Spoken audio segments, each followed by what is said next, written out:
Au Burkina Faso, le président du mouvement patriotique pour la sauvegarde et la restauration, Sandaogo Paul-Henri Damiba, a procédé à la création d'un commandement des opérations du Théâtre national pour les besoins de la défense et de la sécurité. L'annonce a été faite vendredi 4 février 2022 à la télévision nationale. L'objectif de ce commandement est de concevoir, organiser et soutenir les opérations de sécurisation du territoire national. Il exerce son autorité sur l'ensemble des forces de défense et de sécurité et les volontaires pour la défense de la patrie.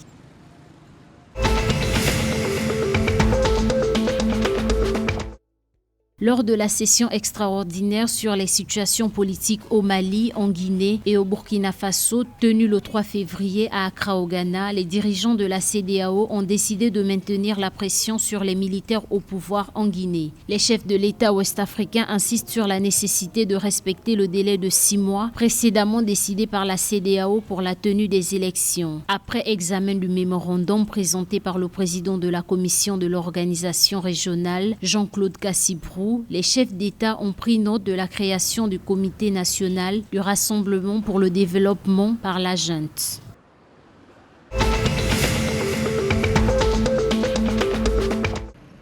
Le temps continue de monter entre le Mali et ses partenaires européens. Après l'expulsion des soldats danois de la force Takuba et celle de l'ambassadeur de France, les autorités françaises et les contributeurs européens envisagent un retrait total au Mali. Une information relayée vendredi 4 février 2022 par la presse française. Des pourparlers sont actuellement en cours pour que les soldats français basés dans plusieurs régions se replient dans les pays voisins. Vendredi 4 février 2022, le collectif pour la refondation du Mali et des centaines de manifestants se sont rassemblés encore une fois à Bamako, la capitale, pour réclamer le départ de l'opération française Barkhane.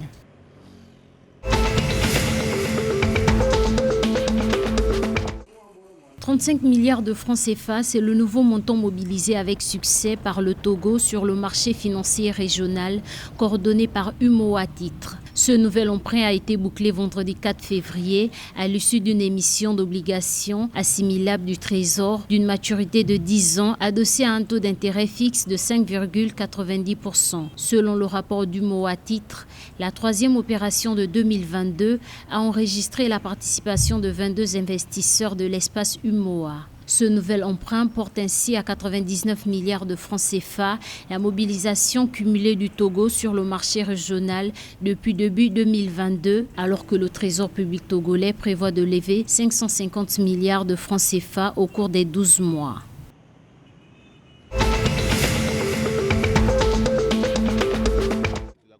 Le ministre ivoirien de l'équipement et de l'entretien routier, Amédée Kofi Kwaku, a lors de sa récente visite sur le site du poste de péage de l'autoroute de Grand Bassam, annoncé la fin des travaux du corridor Abidjan-Lagos. D'un coût global d'environ 23 milliards de francs CFA, ce projet est entièrement financé par le Fonds d'entretien routier sur la période 2015-2022. Le poste de péage dispose de locaux pour la gendarmerie, l'administration, d'un réfectoire ainsi que d'un espace patrouilleurs et sapeurs-pompiers d'après les autorités.